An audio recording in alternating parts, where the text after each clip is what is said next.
कुछ कांग्रेसी नेता ने मद्रास को बांटने की बात की। Indira Gandhi is the most powerful lady, सबसे मजबूत अगर प्रधानमंत्री देखा जाए ना इंदिरा गांधी। जगह मद्रास में आगजनी करना चालू कर दी, सब रेलवे लाइन उखाड़ना चालू कर दी, लेकिन बाहरी जितना मामला होगा वो कौन देखेगा? भारत देखेगा।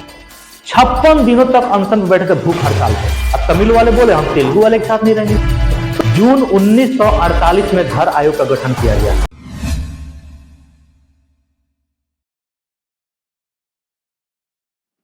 दिल का दरिया बह ही गया,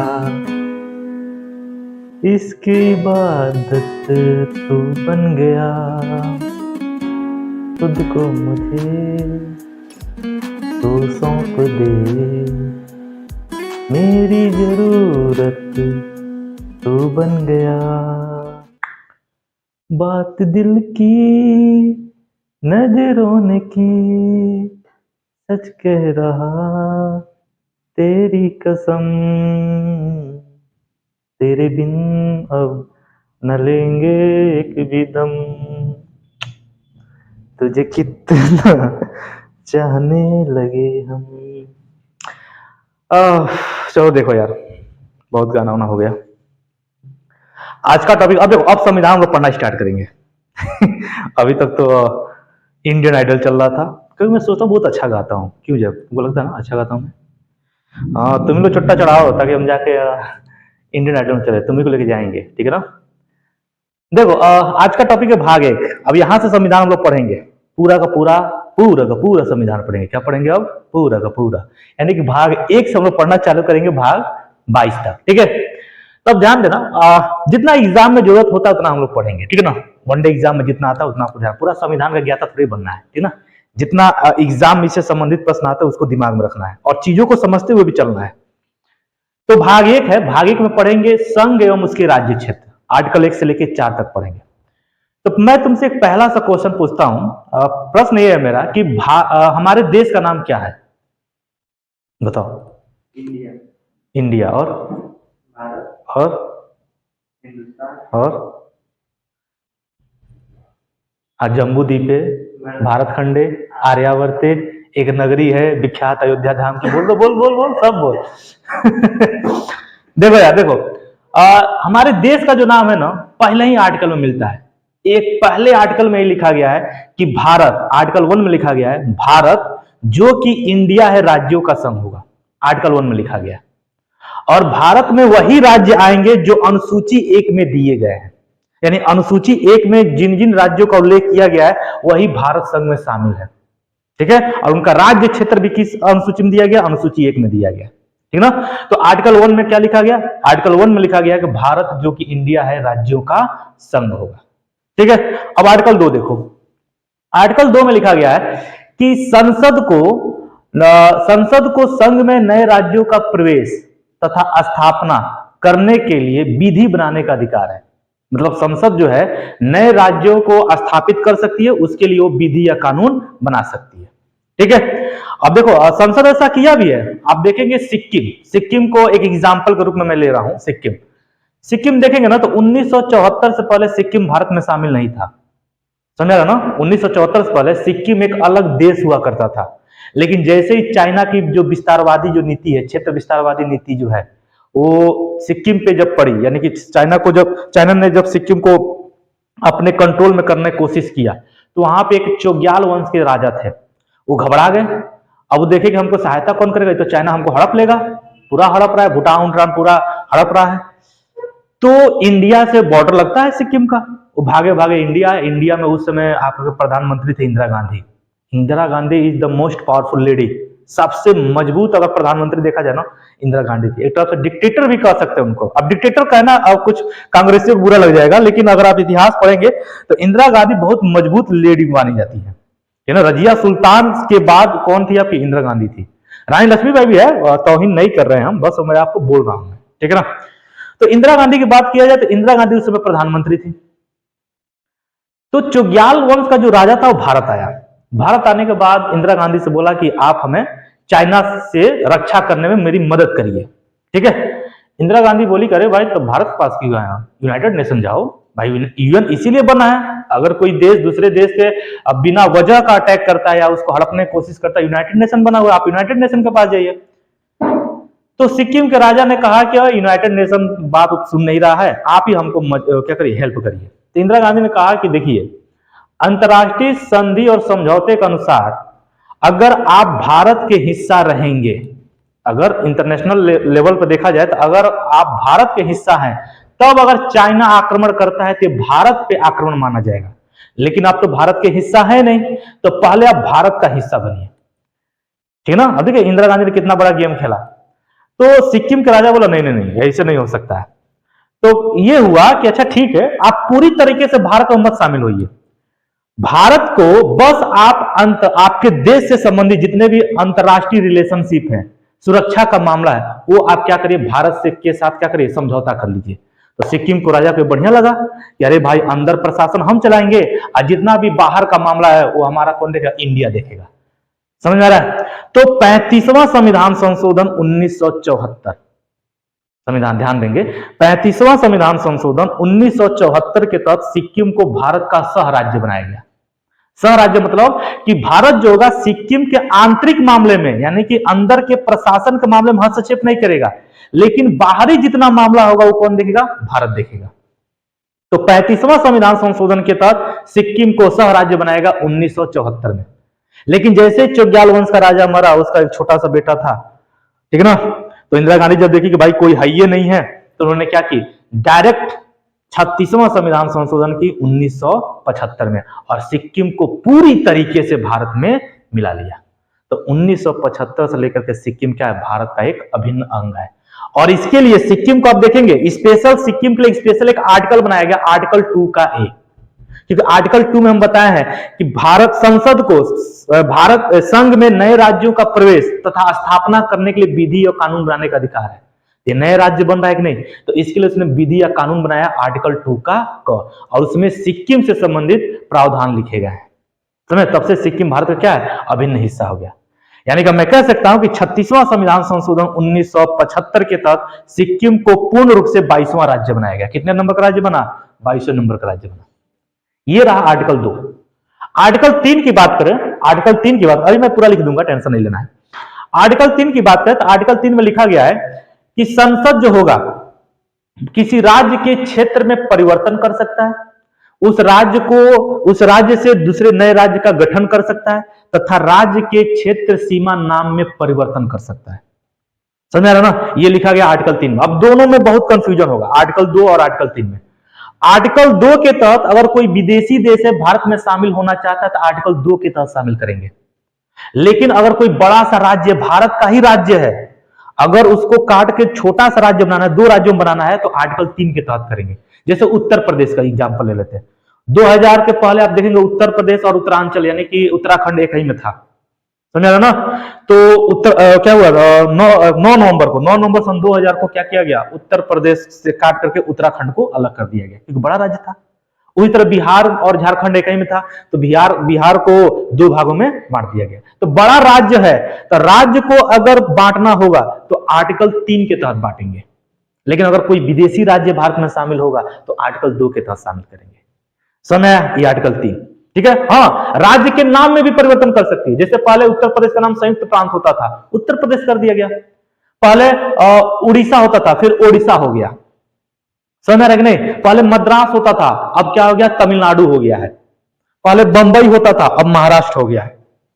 तो राज्यों के नाम में भी परिवर्तन कौन कर सकता है, संसद कर सकता है, आर्टिकल 3 के तहत। और आर्टिकल 4 में कुछ नहीं लिखा गया, बस इतना लिखा गया कि आर्टिकल 2 और आर्टिकल 3 के तहत बनाई गई विधियां संविधान संशोधन नहीं मानी जाएंगी। मतलब आर्टिकल 2 और आर्टिकल 3 के तहत जो भी नियम कानून बनाया जाएगा वो 368 के तहत नहीं माना जाएगा। आर्टिकल 368 में ही तो संविधान संशोधन है, यानी कि संविधान संशोधन के अंतर्गत ये दोनों आर्टिकल नहीं आएंगे। समझ रहे हैं, ये रहा आपका आर्टिकल की बात कर दिया। अब देखेंगे, तो ये तो संविधान में इससे संबंधित जो प्रावधान था मैंने आपको बता दिया। पहले हाँ, अब थोड़ा ध्यान देंगे। पहले जो अच्छा एक बात थोड़ा आप ध्यान देंगे, आज के जो आप देखते हैं भारत में कितने प्रकार के राज्य हैं, 2 प्रकार के राज्य हैं, एक राज्य और एक केंद्र शासित राज्य है।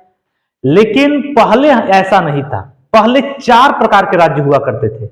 कहने का मतलब है कि जब हमारा संविधान बन के आया था उस समय भारत के सभी राज्य क्षेत्रों को 4 प्रकार से रखा गया था, ठीक है ना, 4 प्रकार में बांट के रखा गया था, ठीक है। तो यानी कि 26 नवंबर 1949 का जो संविधान आया था उसमें सभी क्षेत्रों को 4 प्रकार से बांट के रखा था। पहला था भाग क के राज्य, फिर है भाग ख के राज्य, भाग ग के राज्य, समझ आ रहा है ना, और क्या है आपका भाग घ के राज्य।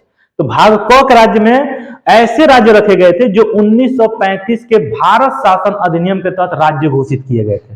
वो किस में आते थे? भाग क के राज्य में आते थे। जैसे मैं आपको बता दूं तो असम हो गया, बिहार हो गया, मध्य प्रदेश हो गया, उत्तर प्रदेश हो गया, आपका देखेंगे मद्रास हो गया, उड़ीसा हो गया, पंजाब हो गया, पश्चिम बंगाल हो गया। ये सब जो है ना ये भाग क के राज्य में आते थे, क्योंकि ये एक्चुअल में उस समय राज्य हुआ करते थे, समझ रहा है। भाग ख के राज्य की बात की है तो उसमें बड़े बड़े देशी रियासत आते थे। जैसे कि बड़े बड़े देशी रियासत में आप देखेंगे तो हैदराबाद, जम्मू कश्मीर, पटियाला, राजस्थान, मध्य भारत, ये सब आते थे भाग ख के राज्य में, ठीक है। भाग ग के राज्य की बात करें तो भाग ग के राज्य में आपके आते थे छोटी छोटी देशी रियासतें आती थी। जैसे आप देखेंगे तो अजमेर आता था, भोपाल आता था, बिलासपुर आता था, और आप देखेंगे कूच बिहार, कुर्ग, और आता दिल्ली भी आता था, हिमाचल प्रदेश भी आता था। ये सब छोटे छोटे आपके क्या थे? देशी रियासत थे। और भाग घ के राज्य में जो विदेशों से अर्जित किया गया क्षेत्र था ना उसको हम लोग रखे थे। जैसे अंडमान निकोबार, दादर नगर हवेली, दमन और दीव, ये सब हम कहां रखे थे? पौंडीचेरी भी कह सकते हैं, पौंडीचेरी, ये सब भाग घ के राज्य में रखे थे।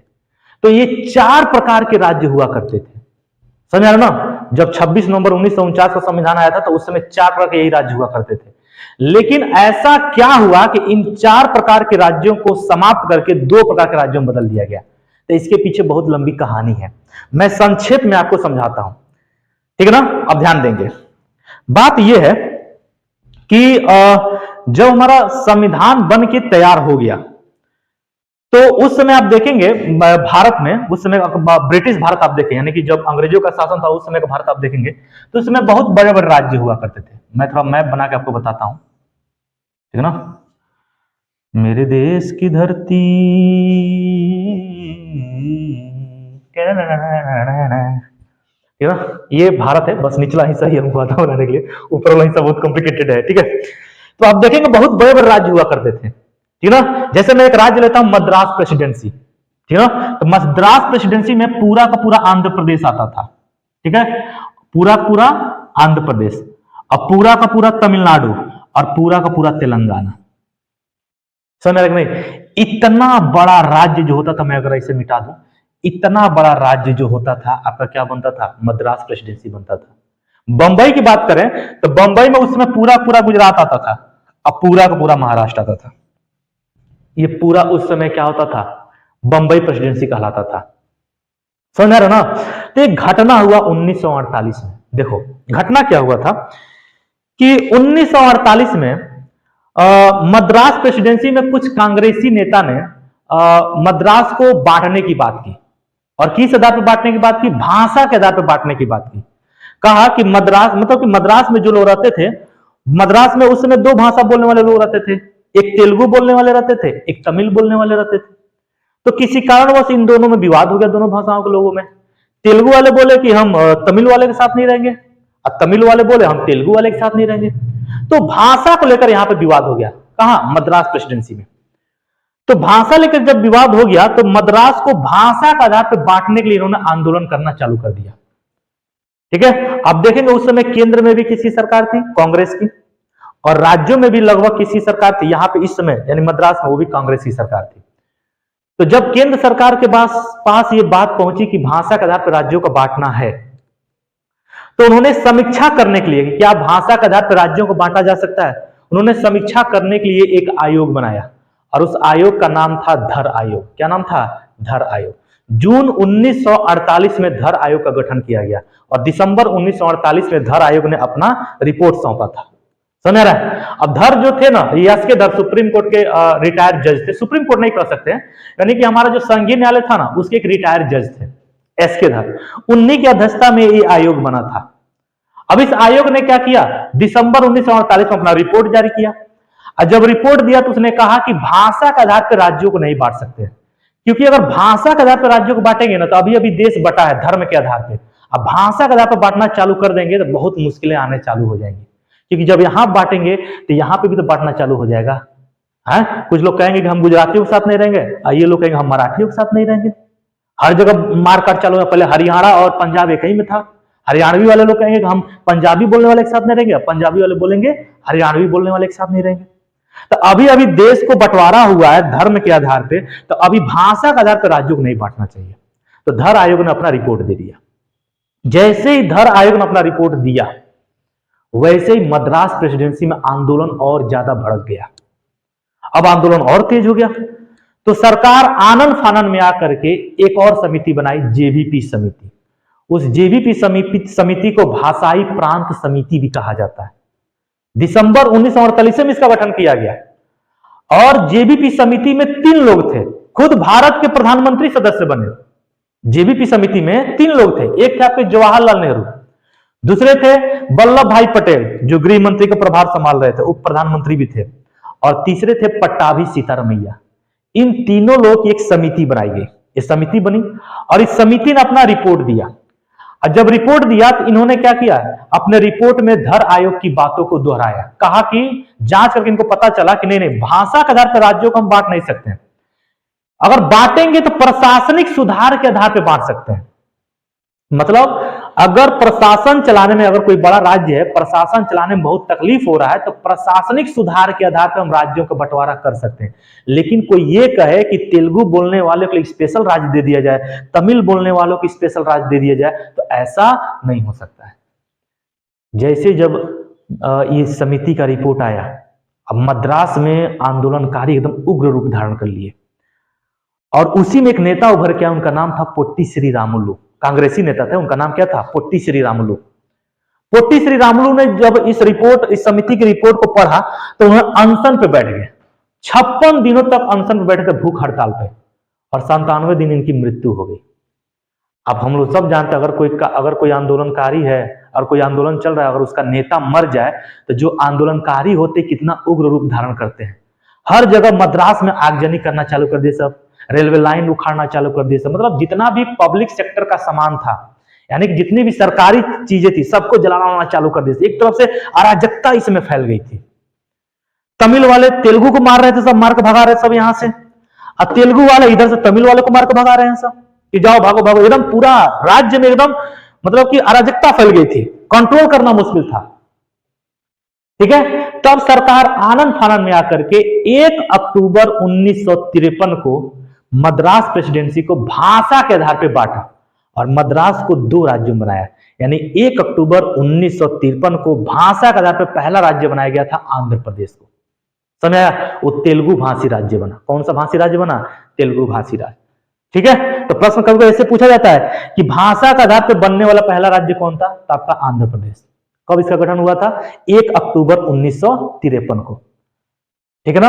अब तुम लोग जानते हो, अगर मान लो अब एक व्यक्ति को अगर मान लो क्लास में रसगुल्ला दे दें, ठीक है, तो सब बच्चे क्या सोचेंगे, अरे यार लग रहा है सर जी का बहुत प्रिय छात्र है, खाली उसी को रसगुल्ला दे रहे हैं। एक लोग सभी लोग मांग करेंगे कि नहीं। तो जब एक राज्य को भाषा के आधार पर बांटा गया, तो पूरे देश में भाषा के आधार पर राज्यों के बंटवारे की मांग शुरू हो गई।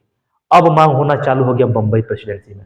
अब बंबई वाले बोल रहे हैं कि हमको मराठी क्या कहते हैं, गुजरातियों के साथ नहीं रहना है, और गुजराती वाले बोल रहे हैं कि हमें मराठी बोलने वाले के साथ नहीं रहना है। हर जगह बवाल चालू हो गया। हरियाणा वाले बोल रहे हैं हमें पंजाबियों के साथ नहीं रहना, पंजाबी वाले बोले हम हरियाणा बोलने वाले के साथ नहीं रहना है। एक तरफ से देश में पूरी तरह भाषा के आधार पर राज्यों की मांग चालू हो गई। तब सरकार ने एक और समिति बनाया, और वो समिति बना था फजल अली समिति। क्या बना था, फजल अली आयोग कह सकते हैं या फजल अली समिति कह सकते हैं। अब फजल अली समिति बना था 1953 को, और फजल अली समिति को ही राज्य पुनर्गठन आयोग भी कहा जाता है। समझ आ रहा ना। अब इस फजल अली समिति में, फजल अली भी क्या थे, सुप्रीम कोर्ट के, यानी सुप्रीम कोर्ट नहीं कह सकते, संघीय न्यायालय के एक रिटायर्ड जज थे। तो उन्हीं की अध्यक्षता में, यानी न्यायमूर्ति फजल अली की अध्यक्षता में क्या हुआ था, एक आयोग बना था फजल अली आयोग। ठीक ना। नहीं, तब सुप्रीम कोर्ट आ चुका था, तब सुप्रीम, क्योंकि 1953 की बात कर रहे हैं। ठीक ना। तो न्यायमूर्ति फजल अली की अध्यक्षता में क्या बना था, एक राज्य पुनर्गठन आयोग का गठन किया गया। इसे फजल अली आयोग भी कहा जाता है। और उसमें 3 लोग थे। एक थे आपके न्यायमूर्ति फजल अली, एक थे हृदयनाथ कुंजरू जिन्हें एच.एन. कुंजरू भी कहा जाता है, और एक थे के.एम. पणिक्कर, कावलाम माधव पणिक्कर। और इस समिति के अध्यक्ष कौन थे? वही कौन थे आपके? फजल अली थे, न्यायमूर्ति फजल अली इस समिति के अध्यक्ष थे। अब इन्होंने क्या किया? जांच शुरू किया। 1953 में इस समिति का गठन हुआ और 1955 में इन्होंने रिपोर्ट दिया, और रिपोर्ट में बोला कि आप भाषा के आधार पर राज्यों को बांटिए। क्या बोले? भाषा के आधार पे राज्यों को आप बांटिए, जो राज्य भाषा के आधार पे मांग कर रहे हैं उनको बांटिए। समझ रहे हैं? तब बोले हैं ये कैसे बात हो गया? तो कहे हाँ, लेकिन शर्त रखिए। अब शर्त क्या रखना है? देखिए कितना दिमाग लगाए थे भाई, न्यायमूर्ति हैं। वो बोले एक राज्य एक भाषा का सिद्धांत नहीं होना चाहिए। मतलब कि तमिलनाडु में केवल तमिल बोलने वाले रहेंगे ऐसा नहीं है, लेकिन हाँ तमिल भाषी के लिए स्पेशल राज्य की दर्जा दिया गया है। आंध्र प्रदेश में केवल तेलुगु बोलने वाले रहेंगे ऐसा नहीं है, सभी भाषाओं को बोलने वाले लोग रहेंगे, लेकिन स्पेशल भाषी किसका होगा? तेलुगु भाषी होगा। समझ में आ रहा है कि नहीं? तो ये इन्होंने कहा कि भाषा के आधार पर राज्यों को बांटिए, और एक राज्य एक भाषा का सिद्धांत नहीं होना चाहिए। तो इसको लेकर के संविधान का 7वां संशोधन किया गया 1956 में। 7वां संविधान संशोधन 1956 किया गया, और एक अधिनियम पारित किया गया, राज्य पुनर्गठन अधिनियम 1956। अब सुनिएगा, एक है राज्य पुनर्गठन आयोग। राज्य पुनर्गठन आयोग को ही फजल अली आयोग भी कहा जाता है। वो गठन हुआ था 1953 में, वो आयोग है, और ये अधिनियम है, राज्य पुनर्गठन अधिनियम 1956 बनाया गया। और उसी अधिनियम के तहत ये जो 4 प्रकार के राज्य थे, भाग क के राज्य, भाग ख के राज्य, भाग ग के राज्य, भाग घ के राज्य, उनको समाप्त करके पूरा का पूरा 2 राज्यों में बदल दिया गया। एक राज्य बनाया गया और एक केंद्र शासित बनाया गया। और उसी अधिनियम के तहत भारत में पहली बार 14 राज्य बनाए गए और 6 केंद्र शासित राज्य बनाए गए। समझ आ रहा है कि नहीं? तो ये रहा इसकी कहानी। अब एग्जाम के बेसिस से क्या इंपॉर्टेंट हो जाता है मैं आपको बता दूं। एग्जाम के बेसिस से ये हो जाता है कि बंबई राज्य का पुनर्गठन कब किया गया, कभी को ये पूछ देता है। तो 1960 में बंबई राज्य का पुनर्गठन किया गया। समझ आ रहा है कि नहीं? 1960 में बंबई राज्य का पुनर्गठन किया गया। अब देखेंगे आप लोग, तो अगर आप ध्यान देंगे तो 1963 में नागालैंड राज्य का गठन किया गया, आसाम से अलग करके नागालैंड राज्य का गठन किया गया। और आप देखेंगे तो 1966 में पंजाब राज्य का पुनर्गठन किया गया, और पंजाब को 3 राज्यों में तोड़ा गया था, पंजाब, हिमाचल प्रदेश और हरियाणा में तोड़ दिया गया। पहले ये सब पेप्सू संघ बनाया गया था, ठीक है ना। पंजाब को पेप्सू संघ कहा जाता था, यानी पेप्सू संघ को 3 राज्यों में तोड़ा गया। पंजाब 1966 में 3 राज्यों में टूटा, एक पंजाब में टूटा, एक हरियाणा में टूटा, एक हिमाचल प्रदेश में टूटा, ठीक है। फिर अगर बात करेंगे तो अगर आएंगे पांडिचेरी के पास, तो हम लोग जानते हैं 1954 तक पांडिचेरी पे फ्रांसीसियों का शासन था।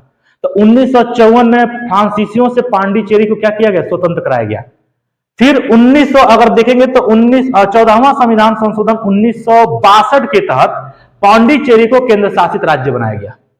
समझ रहा है? और गोवा की बात करेंगे तो गोवा आप देखेंगे 1961 में 61 तक पुर्तगालियों का शासन था गोवा पे, और 1961 में पुर्तगालियों को वहां से भगाया गया, तो गोवा को केंद्र शासित राज्य बनाया गया। अच्छा, एक प्रश्न ये भी आता है कि गोवा को किस ऑपरेशन के तहत पुर्तगालियों को भगाया गया? तो गोवा को ऑपरेशन विजय चलाया गया, यानी गोवा को लेकर के पुर्तगालियों को भगाने के लिए ऑपरेशन विजय चलाया गया था। ऑपरेशन विजय के तहत ही गोवा को क्या किया गया था? स्वतंत्र कराया गया था। अब थोड़ा ध्यान देंगे, ऑपरेशन विजय जो है ना 2 चीजों में चलाया गया। एक ऑपरेशन विजय गोवा के लिए चलाया गया था, और एक ऑपरेशन विजय कारगिल वॉर के लिए चलाया गया था 1999 में, ठीक ना। तो गोवा आप देखेंगे तो इस समय केंद्र शासित राज्य नहीं है, पूर्ण राज्य है। तो गोवा को पूर्ण राज्य बनाया गया था। अगर आप देखेंगे तो 56वां संविधान संशोधन 1987 के तहत गोवा को पूर्ण राज्य बनाया गया। समझ आ रहा ना? अगर आप देख, हाँ ठीक है, इतना ध्यान देंगे। अच्छा, एक प्रश्न ये भी आता है कि उत्तर प्रदेश से उत्तराखंड बनाया गया है, हम लोग जानते हैं। तो उत्तर प्रदेश को अलग किया, उत्तर प्रदेश उत्तराखंड अलग किया गया था, और 9 नवंबर सन 2000 को उत्तर प्रदेश उत्तराखंड राज्य बनाया गया। फिर 15 नवंबर सन 2000 को बिहार से अलग करके झारखंड राज्य बनाया गया। समझ ना? तो ये एग्जाम से संबंधित कुछ प्रश्न हो जाते हैं। 2 जून 2014 को एक प्रश्न ये भी पूछ देता है कि तेलंगाना कब राज्य बना, ठीक ना। तेलंगाना आंध्र क्या कहते हैं, हाँ, तेलंगाना आंध्र प्रदेश अलग होकर कब राज्य बना? 29वां राज्य बना था, 2 जून 2014 को बना था तेलंगाना राज्य, ठीक ना। कभी कभी प्रश्न ये आ जाता है कि जूनागढ़ को कैसे भारत में शामिल किया गया? तो जूनागढ़ को जनमत संग्रह के तहत भारत में शामिल किया गया था। हैदराबाद को बोलेगा तो हैदराबाद को ऑपरेशन पोलो के तहत, ऑपरेशन पोलो कह सकते हैं, ऑपरेशन पोलो के तहत हैदराबाद को भारत में शामिल किया गया था। जम्मू कश्मीर की बात किया जाए तो जम्मू कश्मीर को विलय पत्र पे हस्ताक्षर किए थे राजा हरि सिंह 26 अक्टूबर 1947 को। इस डेट को आपको याद रखना है, 26 अक्टूबर 1947 को राजा हरि सिंह क्या किए? विलय पत्र पर हस्ताक्षर किए, तब जाके जम्मू कश्मीर भारत का अंग बना। ठीक है ना? तो इससे कुछ प्रश्न आ जाते हैं। ठीक है, हाँ, एक प्रश्न भी आता है कि दिल्ली एनसीआर का नाम सुने होंगे, Delhi NCR, national capital residency. तो 69वां संविधान संशोधन 1991 को दिल्ली का नाम बदल करके राष्ट्रीय राजधानी क्षेत्र दिल्ली घोषित किया गया। समझ आया ना? तो ये सब भाग 1 से संबंधित जितने प्रश्न आते हैं मैं आपको कवर करा दिया हूं। ठीक है।